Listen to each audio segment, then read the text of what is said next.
buenos días. Nos encontramos este 11 de mayo en conferencia sobre la situación del COVID-19 en Sonora. Agradecemos, como siempre lo hacemos, a todos los medios de comunicación y a todas las personas que nos siguen en redes sociales en vivo. Y cedo el uso de la voz al doctor Gerardo Álvarez, vocero oficial del Gobierno del Estado de Sonora, sobre la situación del COVID-19 en nuestra entidad. Gracias. Muy buen día. Para informar este día, lunes 11 de mayo, inicio de semana, acerca de la situación que guarda esta pandemia en varias partes del mundo y por supuesto en Sonora. El día de ayer se confirmaron 1.562 casos en México y ya se acumulan 35.022, distribuidos en todos los estados de la República Mexicana. 60% de ellos, es decir, 21.114, han afortunadamente sido casos ambulatorios, pero 40% de ellos requirieron hospitalización, y dentro de ellos 1.387, es decir, 10% estuvo crítico e ingresó a unidades de cuidados intensivos, y 1.419 incluso requirió intubación. No se mueve la proporción de hombres afectados, es la mayor cantidad, 59% de todos los casos son hombres y el 41% restantes son mujeres.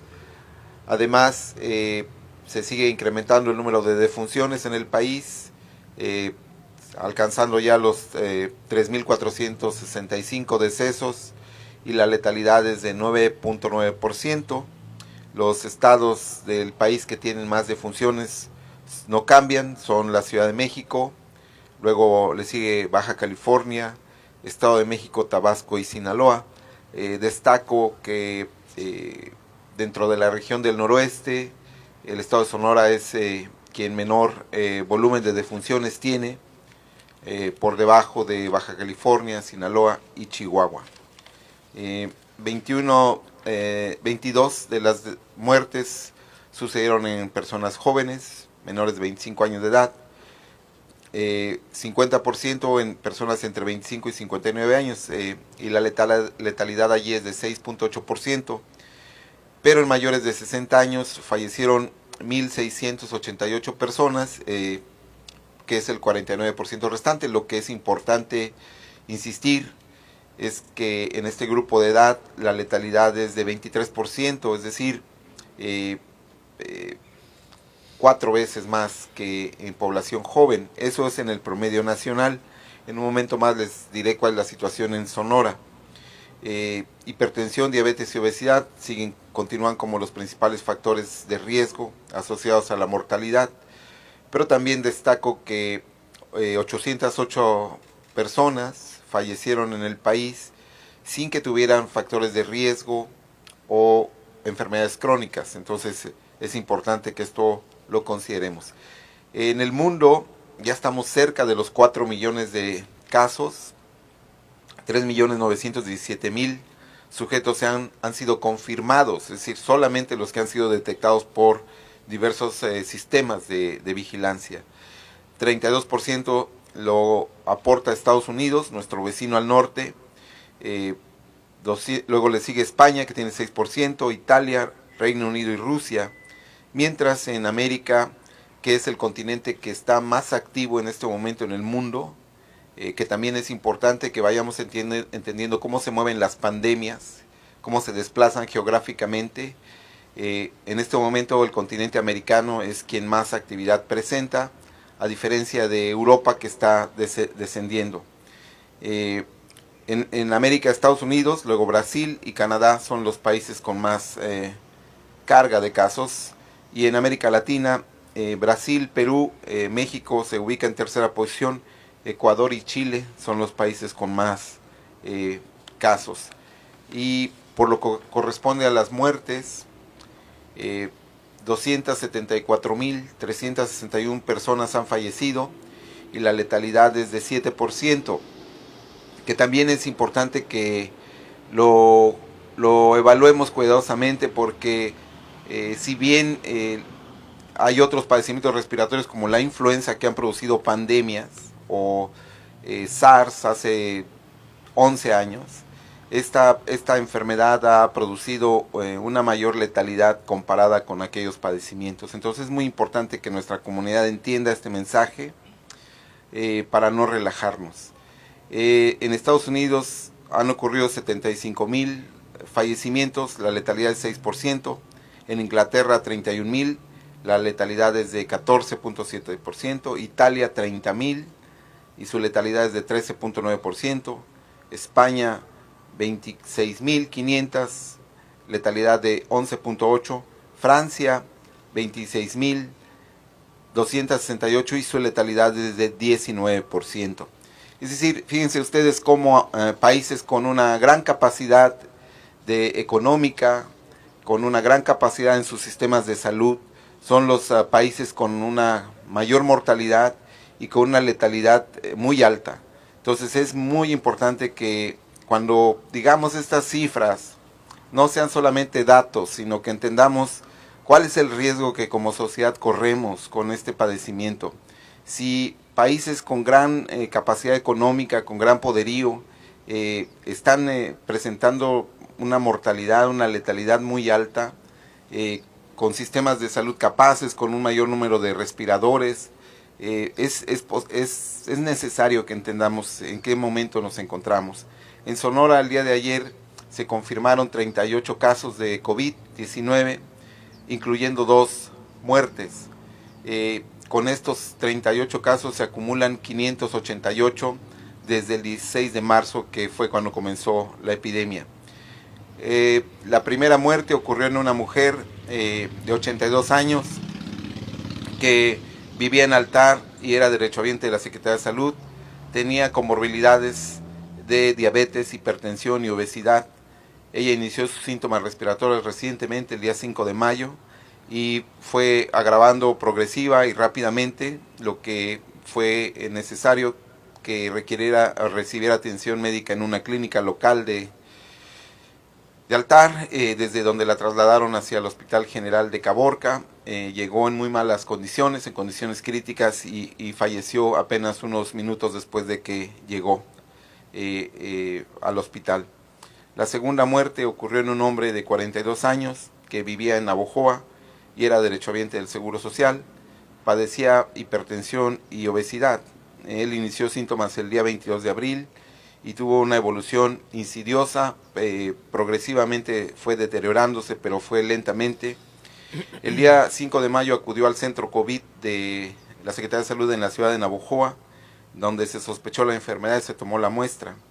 El paciente continuó deteriorándose y el 7 de mayo acudió al hospital del IMSS. Él era derechohabiente del IMSS de su localidad, ingresando en condiciones críticas y requiriendo desde su inicio con apoyo ventilatorio.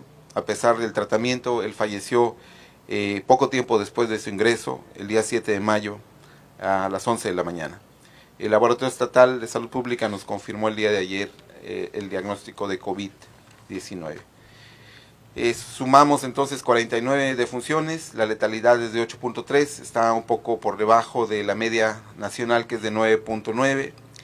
El estado se encuentra en la 21ª posición nacional en este rubro, y esto es para que vayamos considerando cómo se está desplazando también el padecimiento en otras entidades del país. En algunos momentos Sonora ha estado entre lo más, en las posiciones digamos menos favorables, ha estado en el 8º lugar, y ha estado así, moviéndose. Hoy afortunadamente, dentro de lo penoso que es la mortalidad, por supuesto está en una posición por abajo de la media del país.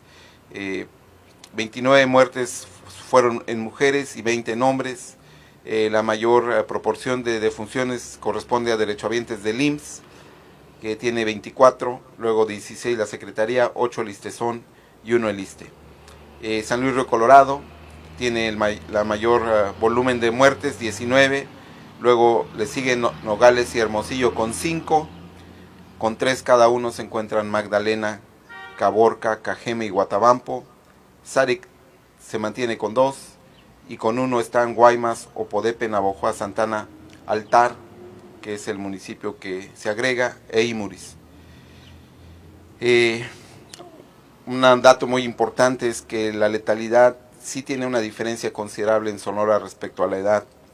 Las personas que tienen menos de 60 años han fallecido 18 y la letalidad en este grupo es de 3.6%.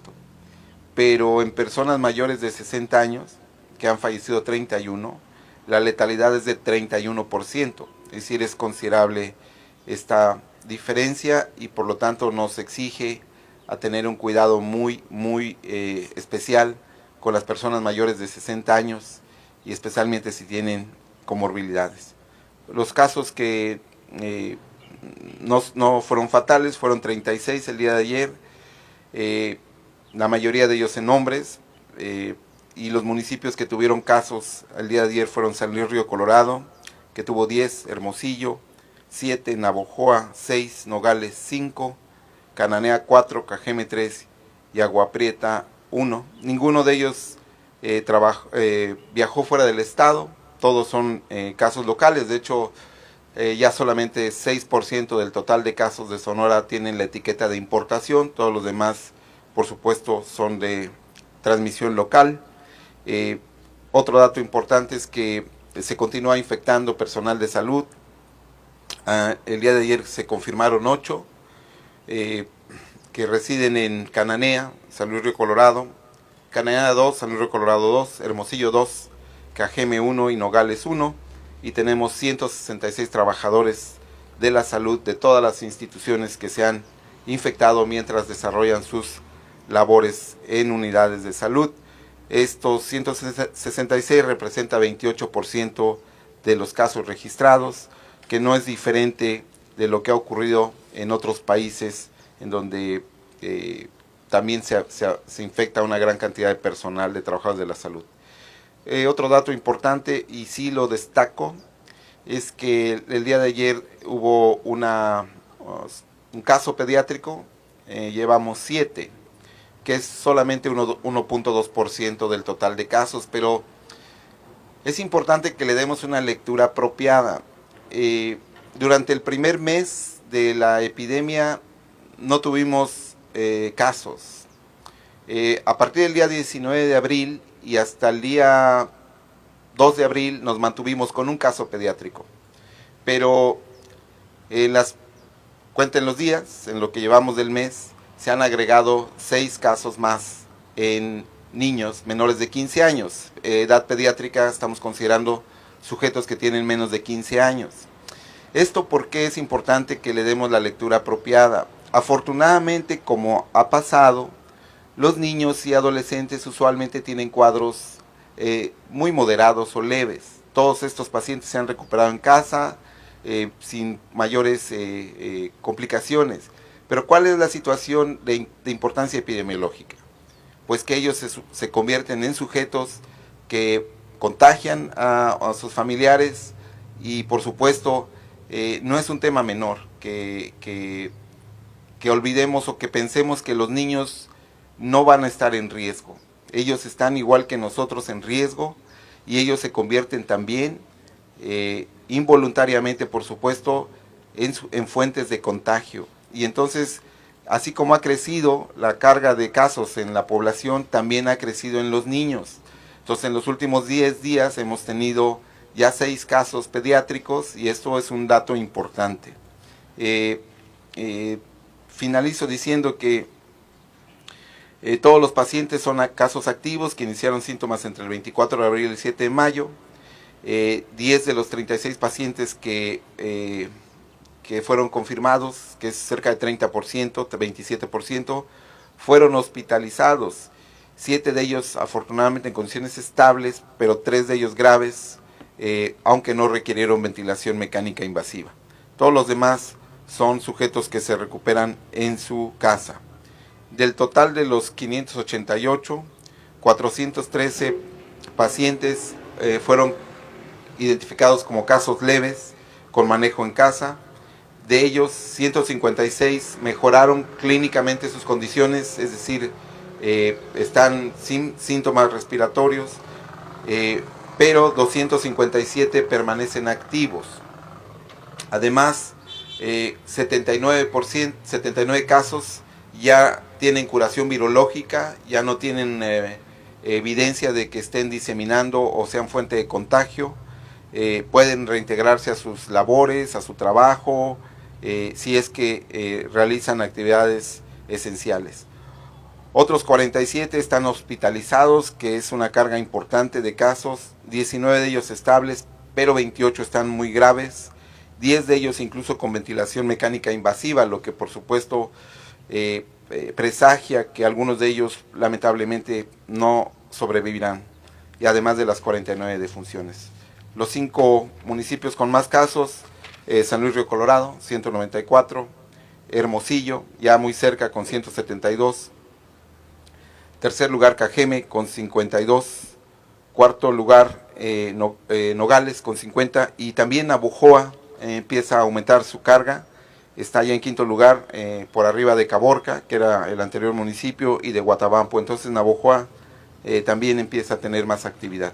Eso es lo que yo tengo para la comunidad acerca del comportamiento epidemiológico de la epidemia, que valga el mensaje, estamos en la etapa crítica, lo establecimos desde hace varios tiempo, e incluso el presidente de este país también movió las fechas y dijo que estaríamos entre el 10 y 20 de mayo, que es algo que nosotros habíamos estimado ya para el estado de Sonora desde tiempo antes, si lo recuerdan, y no hay nada que ocultar, es un escenario de riesgo, y es como se señaló en la rueda de prensa del sábado, es la etapa crítica de protección máxima.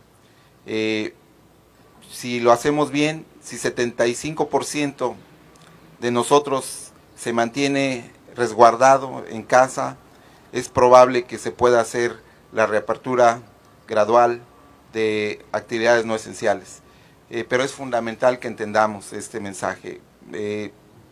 Es una invitación, la verdad ya no sé cómo decirlo, es una invitación muy respetuosa, un exhorto para que la comunidad nos ayude.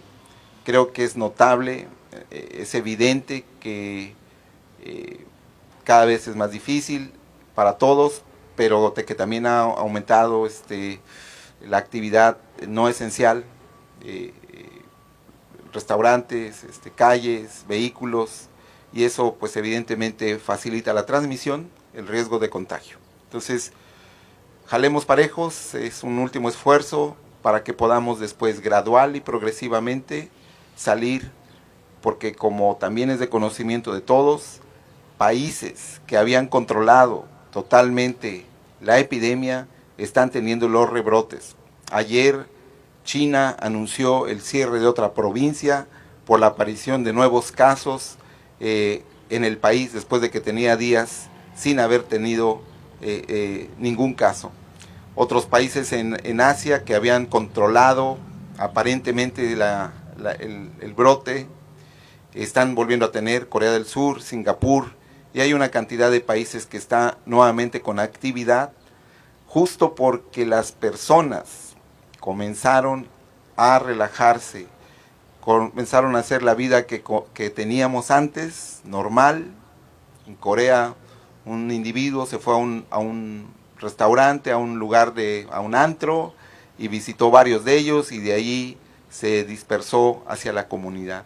Este es el mensaje que creo que los jóvenes, especialmente los jóvenes, debemos entender, ¿no? No podemos irnos de fiesta, hacer reuniones, carnes asadas, no es el momento. Muchas gracias. Si tienen preguntas, y trataré de responderlas. Claro que sí. Buen día, Martín Vallejo de Noticias.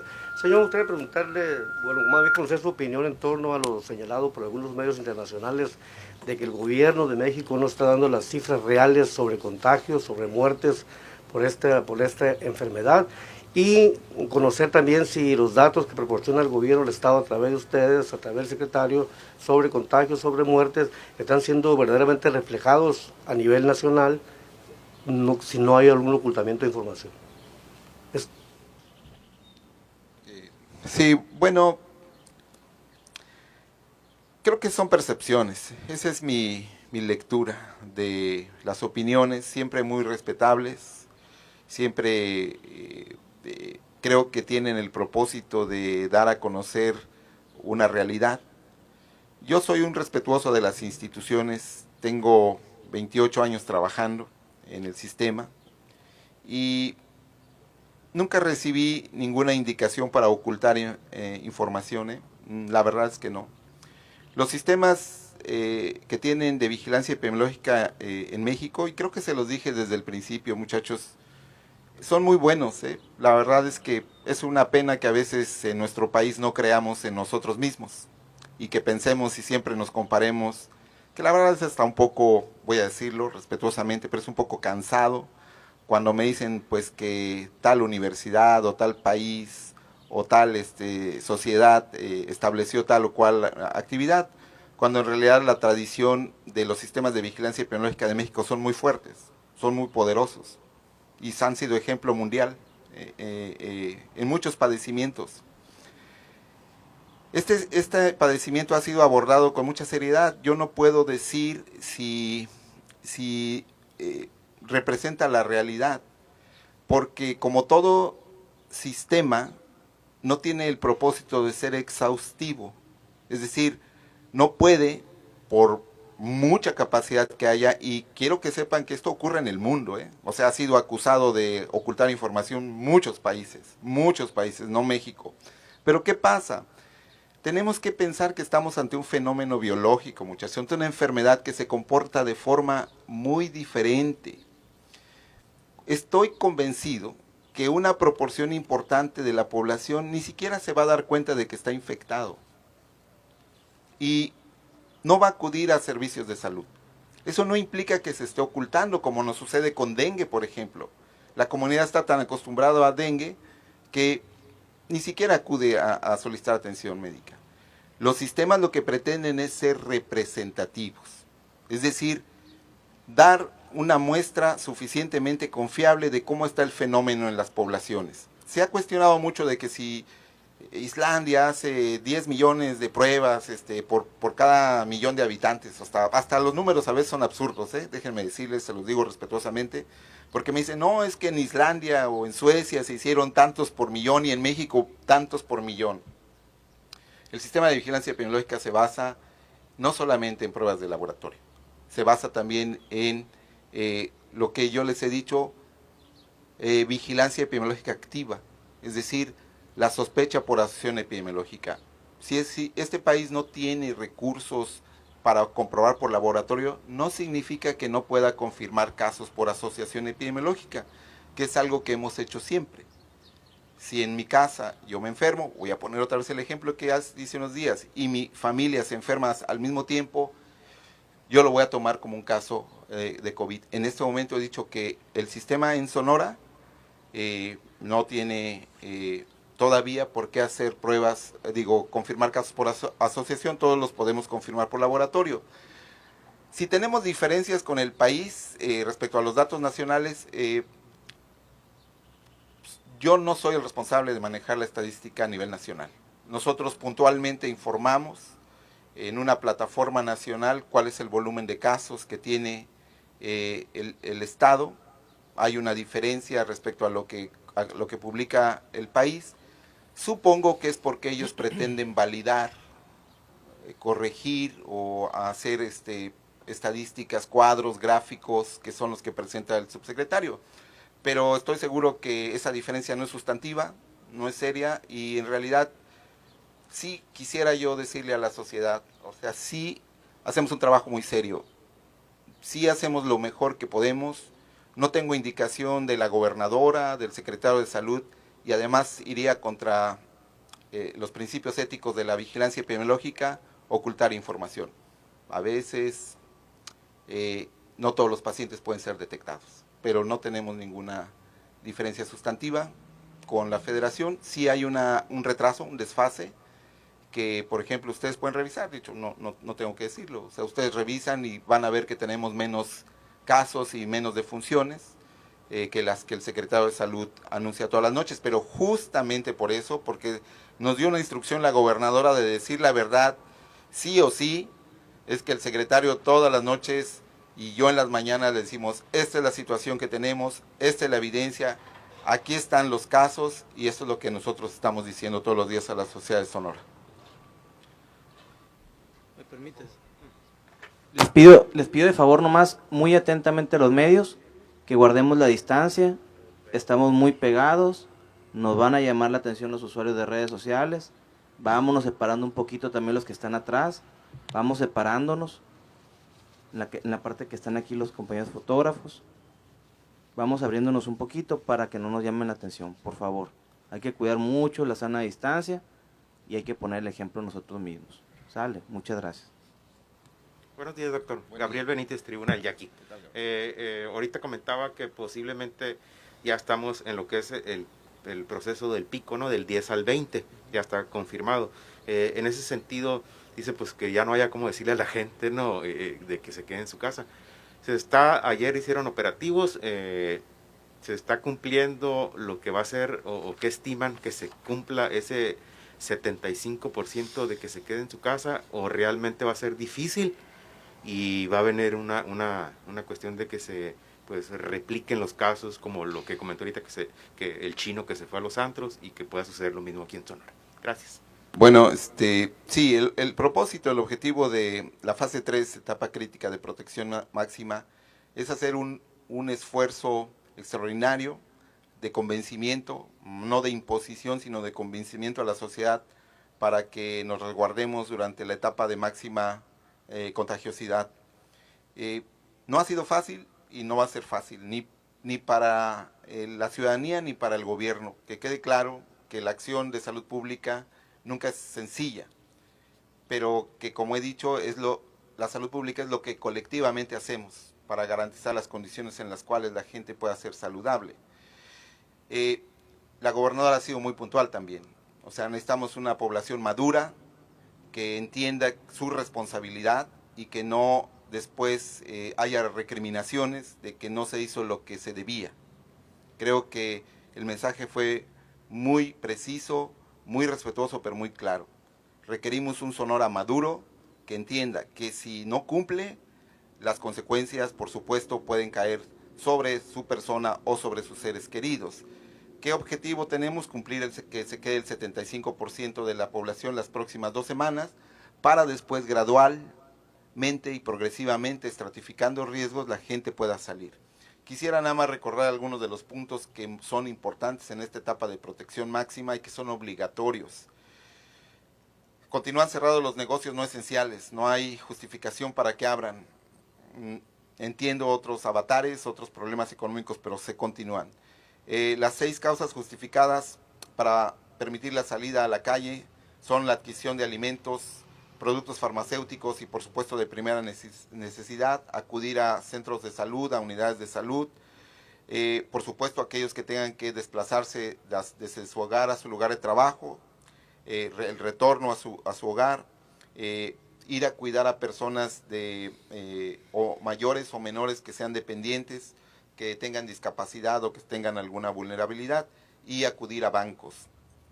Hemos dicho también que el Consejo Estatal de Salud recomendó que en espacios cerrados, donde no esté garantizada la ventilación, se use obligatoriamente el cubrebocas.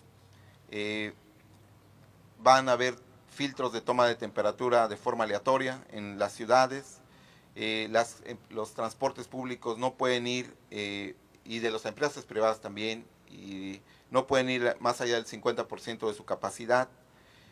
Las filas no deben ser mayores a 10 personas en cualquier negocio. Hay una restricción total de consumo presencial en restaurantes. Solamente se puede vender comida para llevar. Y por supuesto que ayer, el sábado, estuvo el secretario de Seguridad, el secretario de Trabajo, Juez Prizón, haciendo los anuncios de cuáles son las medidas que se van a tomar para que esto pueda cumplirse. Buenos días, doctor. Leonora Hernández, de Periódico El Imparcial. Doctor, yo le quería preguntar, ante el aumento de casos de contagios en personal médico y también pues dentro de los hospitales, si se han registrado casos de síndrome de Burnout en personal médico, y de ser así, pues cuántos hay y si se ha afectado su productividad Y también si nos puede actualizar la cifra de personal médico infectado por COVID-19 y de personal de la milicia y de seguridad pública, por favor. El síndrome de burnout está muy bien, es el síndrome de desgaste profesional que ocurre en todas las profesiones. Una de las más expuestas son los médicos, el personal de salud de enfermeras, porque ocurre un cansancio extenuante que no solamente es físico, sino también emocional. Y esto ocurre en todas las profesiones en donde hay un estrés muy importante. No tengo datos exactos acerca de la prevalencia de síndrome de burnout en este momento. Sí hemos hecho investigaciones en la población médica y usualmente en condiciones normales, sin epidemias o pandemias como esta, el burnout en profesiones médicas oscila entre 16 y 20%. Supondría yo que entonces en estas condiciones en las que nos encontramos hay una mayor prevalencia de ello. Ahora, voy a pedirle al doctor Juan Manuel Tong, que es el director de salud mental, que ayer incluso nos mostraba una encuesta de bienestar emocional que hizo entre personal de salud, que nos acompañe mañana para dar datos más precisos acerca de esto que estás comentando. Y puedan ustedes saber números o cuáles son los factores o condiciones que más prevalencia tienen. Insisto, supondría que dada el estrés, el miedo, la carga emocional que hoy requiere la atención de pacientes COVID, esta prevalencia de síndrome de desgaste profesional fuera superior a 20%, pero no tengo datos en Sonora para decir exactamente cuántos de ellos ocurran. Lo que sí saben ustedes es que se han hecho estrategias de contención emocional para tratar de reducir o minimizar el daño emocional que pueda tener el personal de salud y por supuesto la comunidad también. Respecto a la casuística de casos en personal militar, tenemos 64 sujetos confirmados. El día de ayer hubo 5 casos más. Lo importante también es señalar que ha ido reduciéndose paulatinamente el número de contagios por día. Eso quiere decir que las medidas de contención, de control, están surtiendo efecto progresivamente.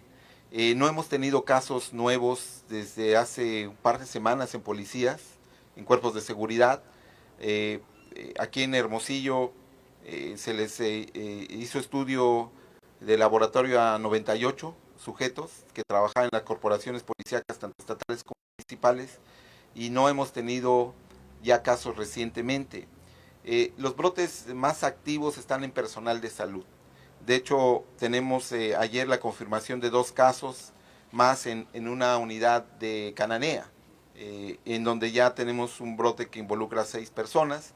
Tenemos un brote activo en Nogales, tenemos un brote activo también en Hermosillo, en personal de salud. Entonces esa es la población que más está ahorita con brotes activos. La estadística acerca de los 168 casos que dije que tenemos confirmados en personal de salud, te la debo para mañana porque ya les he dicho que hay que hacer una serie de análisis específicos acerca de esta circunstancia, pero con todo gusto mañana te la doy. Tenemos, decía, 168 casos en personal de salud entre médicos, enfermeras, camilleros, etcétera.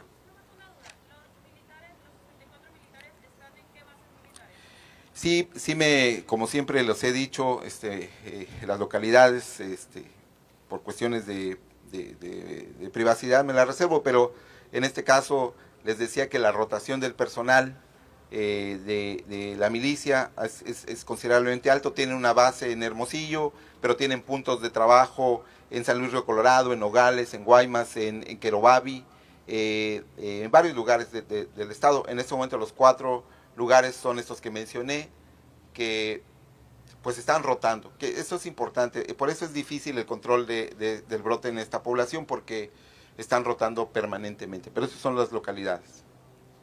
Buenos días, doctor. Mónica Miranda, de Uniradio. Ya se mencionaba el sábado pasado en la conferencia pues que nos encontramos en el pico más alto de la epidemia, y también se mencionaba pues la posible reactivación económica. El proceso que daría inicio a partir del 16 de este mes.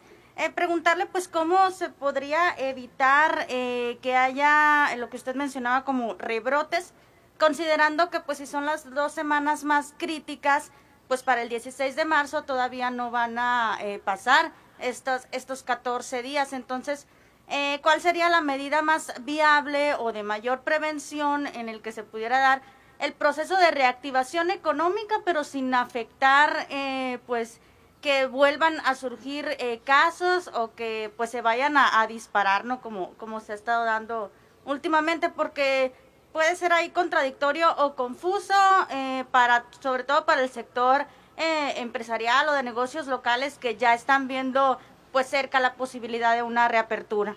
Sí, bueno, el Consejo Estatal todavía no se ha pronunciado respecto a qué día, ¿no? Claramente la gobernadora, como presidenta del Consejo, solicitó e instruyó de forma muy precisa que el Consejo Estatal de Salud se reúna para tomar una decisión basada en los escenarios que nos presentó la academia, tanto de matemáticas como de economía, para pronunciarse, pero todavía es importante, no hay todavía formalmente una recomendación del Consejo Estatal de Salud para una fecha definida. Esto es fundamental. Que se entienda, por supuesto que el propósito es que la reactivación económica se dé lo más pronto posible, siempre y cuando no exceda a los riesgos a la salud. Y para eso se ha dicho, el regreso es progresivo y gradual y debe sustentarse en la dosificación. ¿Qué quiere decir esto? Que solamente, incluso si se abren empresas no esenciales, solamente podría regresar una pequeña proporción de sus líneas de producción o sus trabajadores. La apertura no implica que X o Y o Z empresas pueden otra vez llamar a todos sus trabajadores a regresar a su empleo. Las dependencias de gobierno igual no van a poder llamar a todos a reactivar su trabajo presencial. La dosificación implica esto, que haya una proporción que la academia recomienda sea del 17% de la población general quien pueda reintegrarse a sus actividades. Eso es el primer efecto, porque lo contradictorio efectivamente puede surgir porque, oye, ¿por qué abren cuando hay este riesgo? Pero entendiendo que es necesaria la salud económica también y que tenemos que llegar a ese punto de equilibrio, el Consejo Estatal de Salud está también analizando cómo podemos hacerle. Ahora, ¿bajo qué mecanismos? Evidentemente el Consejo Económico, que es también presidido por la gobernadora, nos dirá bajo qué protocolos y qué grupos de la población trabajadora regresará. Se evaluarán los riesgos que ocurran y no todas las poblaciones van a regresar. Si es una población de alto riesgo, no va a regresar. O sea, personas mayores de 60 años, personas con enfermedades crónicas, no van a regresar. Y otra situación también importante, municipios con alta transmisión también están, por supuesto, esto es incluso una instrucción federal, tampoco son sujetos de reapertura. Y en cuanto a los giros, ¿sería parejo para todos? O sea, ¿esta dosificación se daría en todos? No, recuerden que para eso está la estratificación de riesgos, no es todos. Ya el secretario del Trabajo el sábado explicaba, ¿no? O sea, hay profesiones y giros que por su cercanía física no pueden abrir. O sea, decía el ejemplo muy claro, una peluquería. O sea, la cercanía física es natural. O sea, no se puede cortar el pelo o arreglar el pelo a una distancia mayor a 1 metro. Entonces, hay negocios no esenciales que no van a poder abrir en este momento. Se va a ir evaluando el comportamiento de la epidemia, ¿no? Pero no es parejo, No es todos iguales y vamos a salir todos 17%, no es así. Tampoco es que estemos diciendo, pues bueno, si hacían una carne asada con 20, pues ahora lo van a hacer con 4. No, no es así. Es actividades no esenciales valoradas en función del riesgo. Cerramos, bueno. Cerramos con una pregunta con el compañero Sánchez Dórame para poder cerrar la transmisión en vivo. Les agradecemos mucho.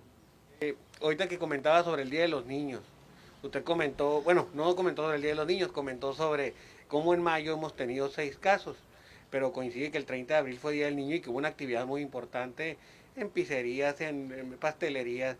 ¿Ustedes consideran que el Día de los Niños pues se elevó el riesgo epidemiológico en ese sector, tomando en cuenta que van 6 casos en 10 días?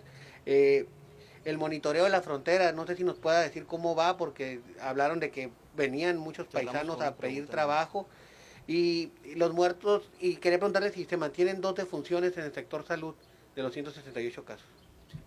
Cerramos por cuestión de tiempo. ¿Me puedes abrir el micrófono? Cerramos por cuestión de tiempo. Cerramos por cuestión de tiempo con una pregunta. Sale, para poder hacer corte de transmisión en vivo para la gente que nos está siguiendo. Agradecemos. Respecto a la primera pregunta, no afirmaría esto, más bien creo que lo del Día del Niño, ¿no? Que pues se incrementó la actividad en sitios de recreo o de reunión para niños. Digo, si así fue, pues los padres, francamente, creo que cometieron un error, ¿no? Eso hay que señalarlo.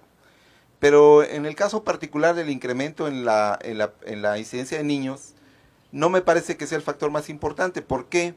Porque estos niños que se han infectado son contacto directo de casos adultos dentro de su familia, ¿sí? Entonces, volvemos a esta situación de la cercanía física. El papá puede contagiar, de hecho algunos de ellos son hijos de trabajadores de salud, que pues justamente por el contacto y la convivencia familiar, pues exponen en riesgo a su propia familia. Este sería el factor más importante. Dada la dispersión comunitaria, el contagio se facilita mucho. Respecto a la pregunta de la frontera, bueno, hemos seguido monitoreando. Es un dato que, déjame, sí te lo debo, porque sí hemos seguido monitoreando, especialmente Nogales y San Luis Río Colorado. Sí no traigo ese dato, te soy sincero, pero si antes de que termine la rueda lo tengo, mañana te lo doy. Sí, claro que sí, porque hemos seguido monitoreando con 3 acciones que son registro de la temperatura corporal,